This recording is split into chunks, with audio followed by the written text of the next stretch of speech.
Good afternoon students, I am your physical education teacher. और आज का जो हमारा टॉपिक है जिसको हम स्टडी करेंगे वो है एंड्योरेंस। जी हाँ, एंड्योरेंस, इसके बारे में हमने पहले भी काफ़ी बातचीत की है क्लासेस में। तो मेरे आपको लास्ट लेक्चर अगर याद होंगे तो हमने आप कुछ डिस्कस किया था इसके बारे में।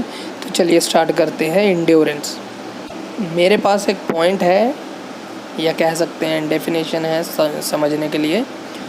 It is the ability to certain an activity for a certain period of time and resist fatigue. मतलब एबिलिटी होती है ये किसी भी एक्टिविटी को करने में पर्टिकुलर टाइम के बाद जब हमारे को फटीग हो जाती है उसको रोकते हुए हम और ज़्यादा काम करते हैं, वो है एंड्योरेंस। जब हमारे को नहीं आती है फटीग जो हमारी है वो लेट हो जाती है, तो उस समय जो हम जितना भी काम करते हैं वो एंड्योरेंस में आएगा। ठीक है, it is a ability to withstand fatigue. ठीक है ना। अब कुछ टाइप्स हैं, बेसिक नेचर हैं एक्टिविटी के, जिससे हमें पता लगता है कि एंड्योरेंस है। 3 टाइप हैं इसके। जो बेसिक एंड्योरेंस है उसमें basic nature of endurance activity की, तो सबसे पहले हमारे पास बेसिक एंड्योरेंस, दूसरा है जर्नल एंड्योरेंस, तीसरा है स्पेसिफिक एंड्योरेंस।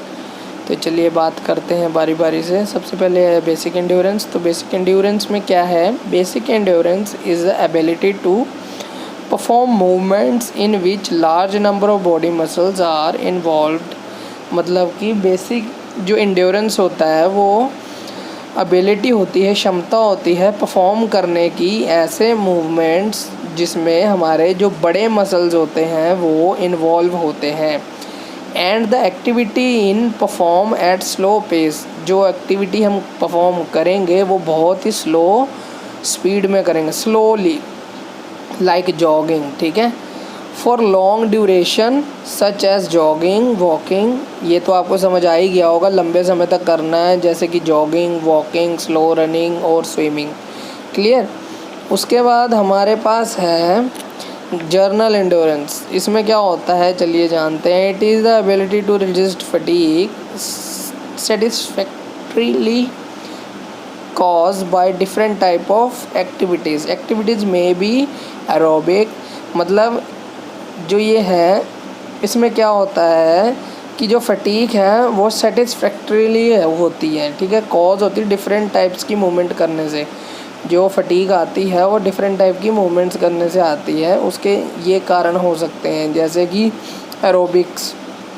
ठीक है। एनारोबिक एक्टिविटी हम कर सकते हैं। उसके बाद दीज एक्टिविटीज़ में बी लो और हाई इंटेंसिटी। जैसे कि मैंने आपको बताया, हाई इंटेंसिटी में मतलब स्प्रिंट्स आ गई, लो इंटेंसिटी में एरोबिक वर्कआउट आ गया, जॉगिंग आ गई, मतलब एरोबिक्स आ गई। जो जिम्स में होती है, रिदमिक एक्सरसाइजेज होती हैं वैसे। ठीक है। Intensity but for long duration, पर लेकिन ये लंबे समय तक होनी चाहिए, मतलब कि 40 मिनट, 1 घंटा, 1.5 घंटा ऐसे। ठीक है। उसके बाद आया था स्पेसिफिक एंड्योरेंस। स्पेसिफिक एंड्योरेंस क्या होता है चलिए जानते हैं। It is the ability to resist fatigue caused by specific और पर्टिकुलर स्पोर्ट्स एक्टिविटी। मतलब ये रेजिस्ट करती है, रोकती है फटीग को जब स्पेसिफिक या पर्टिकुलर किसी स्पोर्ट्स एक्टिविटी को करना होता है तब।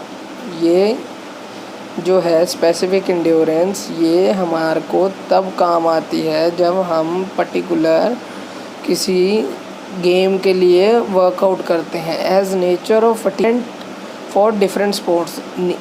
जो हमारी फटीग का जो थकान का नेचर है वो अलग गेम्स में, ठीक है, अलग है, अलग गेम्स में सभी के स्पेसिफिक एंड्योरेंस को लेकर। ठीक है ना। Sports endurance is also different. मतलब स्पोर्ट्स का जो एंड्योरेंस है, जो स्पेसिफिक एंड्योरेंस है वो अलग है। लॉन्ग रेसेस का अलग होगा, शॉर्ट रेसेस का अलग होगा, मिडल डिस्टेंस रेसेस का अलग होगा। ठीक है। ये तो हमने बात की बच्चे नेचर ऑफ एक्टिविटी के बिहाफ पे। अब बात करते हैं ड्यूरेशन के, मतलब टाइम पीरियड से रिलेटेड है। ठीक है। टाइम इसमें इन्वॉल्व होगा, उससे रिलेटेड जो एंड्योरेंस होती है वो उसके बारे में जानेंगे।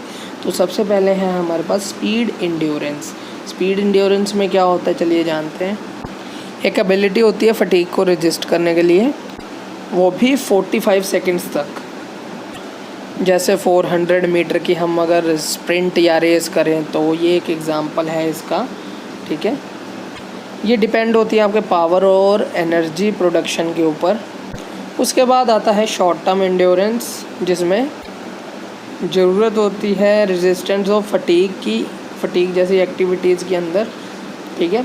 और ये लास्टिंग करता है, मतलब चलता कितना है 45 सेकंड्स तक, ठीक है। 45 सेकंड्स के बाद जो इंड्योरेंस है वो ख़त्म हो जाएगी उसकी। उसके बाद 45 से लेकर 2 मिनट तक चलता है। और ये किस रेसेस में चलता है? 800 मीटर स्प्रिंट हो गई, ये इसका एग्जांपल हो गया, ठीक है। और ये डिपेंड होता है लार्ज एक्सटेंड स्ट्रेंथ इंड्योरेंस के साथ, ठीक है ना। स्ट्रेंथ इंड्योरेंस पे डिपेंड होता है ये, और साथ में स्पीड इंड्योरेंस भी इसमें इन्वॉल्व होता है, ठीक है। उसके बाद बात करते हैं मिडिल डिस्टेंस रेस की, मिडिल टर्म इंड्योरेंस की। तो जो है इसमें नीडेड है फटीग की 2 से 11 मिनट तक, मतलब 1500 मीटर इसका एग्जांपल है। 2 मिनट से लेकर 11 मिनट के अंदर जो है आप 1500 मीटर तक की जो है वो इंड्योरेंस बना सकते हैं। उसके बाद है long term endurance. Long term endurance मतलब लंबी जो इंड्योरेंस हमारी चलती है वो किसमें सेम आ जाएगा, needed to resist fatigue for more than 11। इसमें फटीग जो है इसके अंदर ज़रूरत होती है रजिस्ट करने की 11 मिनट, ठीक है ना। मोर देन 11 मिनट हो सकता है। उसके बाद 5000 मीटर और 10,000 मीटर जो है, या क्रॉस कंट्री है या मैराथन है, वो इसका एग्जांपल बन सकता है। क्योंकि लॉन्ग ड्यूरेशन में जब हम बात करते हैं तो लॉन्ग डिस्टेंस ही रेसेस आएंगी। उसके बाद हम बात करते हैं मेथड्स ऑफ इम्प्रूविंग इंड्योरेंस की। तो सबसे पहले कॉन्टीन्यूअस ट्रेनिंग मेथड। अब जो कॉन्टीन्यूअस मेथड है वो one of the best method है फॉर इम्प्रूविंग इंड्योरेंस। अब देखो जो ये एक्टिविटी होती है, जो कॉन्टीन्यूस ट्रेनिंग मेथड होता है, इसके अंदर हम करते क्या है, ये मेथड जो है ट्रेनिंग का, इसके अंदर हम एक्सरसाइजेस परफॉर्म करते हैं लंबे समय तक, जब तक विदाउट एनी ब्रेक, ठीक है ना। अब इसमें कॉन्टीन्यूटी आ गई ना, हमने बिना ब्रेक लिए कंटिन्यू तक किया उसको अपने वर्कआउट को, तो उसके अंदर कॉन्टीन्यूटी आ गई।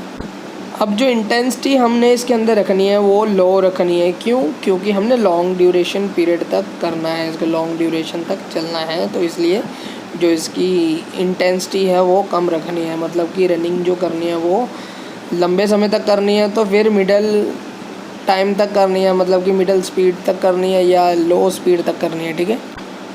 अब इसके एग्जांपल की बात करें कॉन्टीन्यूस रेस की, तो क्रॉस कंट्री जो रेस होती है, मतलब कि काफ़ी लॉन्ग डिस्टेंस रेस होती है, हम सड़कों पर भागते हैं, ठीक है। ये सड़कों पर होने वाली रेस होती है, ये इसका बेस्ट एग्जांपल है क्योंकि नॉन स्टॉप हम भागेंगे इसके अंदर। अब जो इसके अंदर हार्ट बीट का रेट होगा बच्चे, ये एमसीक्यू में पूछा जा सकता है। तो कितना हार्ट बीट होती है इसके अंदर होती है 140 से 160 बीट्स पर मिनट। मैं एक बार दोबारा रिपीट कर दूं, 140 से 160 बीट्स पर मिनट।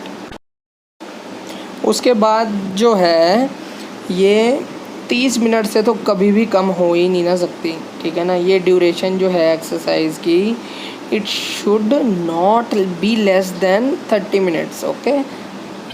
इसकी जो ड्यूरेशन है, मतलब रनिंग का जो टाइम है उसका, वो इंक्रीज़ किया जा सकता है। हम एंड्योरेंस को बढ़ा सकते हैं। वो कैसे बढ़ाएंगे? वो स्पोर्ट्समैन की एबिलिटी के ऊपर है, कितना झेल सकता है वो लोड को, या कितना वर्कआउट कर सकता है, कितनी एक्सरसाइज कर सकता है, उससे जो है एंड्योरेंस में हेल्प मिलेगी उसको और इम्प्रूव कर सकता है वो। अब बात कर लेते हैं हम इनके एडवांटेजेस की।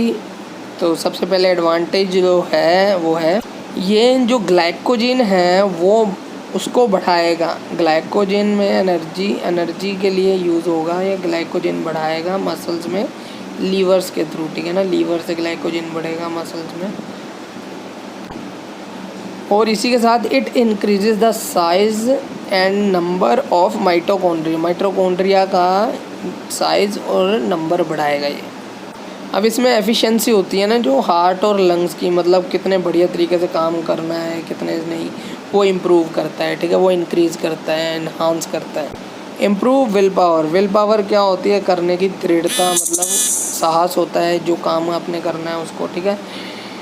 Makes the individual well determined under the condition of fatigue, मतलब कि बहुत ही बढ़िया तरीके से ये ऐसा कर देता है किसी भी इंडिविजुअल को, किसी भी सिचुएशन में जब वो थक गए हों तो वो और ज़्यादा वर्क कर सकते हैं। इंडिविजुअल को इसी के साथ वो सेल्फ डिसिप्लिन और सेल्फ कॉन्फिडेंट बनाता है।